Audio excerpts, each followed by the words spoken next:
大家好，我是娟子。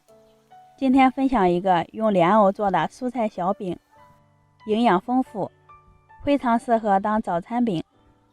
刚买了一节莲藕，先将两头切掉，再削去外皮，清洗干净之后切成薄片，切条再切成碎丁，装入盆里。取半根胡萝卜切成片，最后切成小碎丁。火腿肠切条，再切成火腿肠丁，都装进一个盆里。在里面打入2个鸡蛋，加入1把葱花，适量盐、五香粉、胡椒粉。先把食材搅拌均匀，再加入2勺面粉。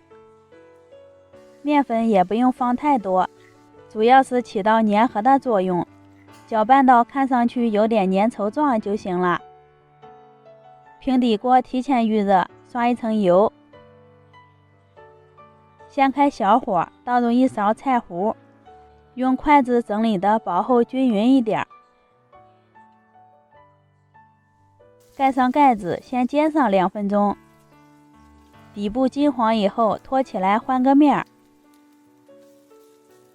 可以用铲子按压，使饼均匀受热。烙这个蔬菜饼不需要太长时间，约烙上4分钟就行了，闻着特别香。2面金黄就可以出锅了。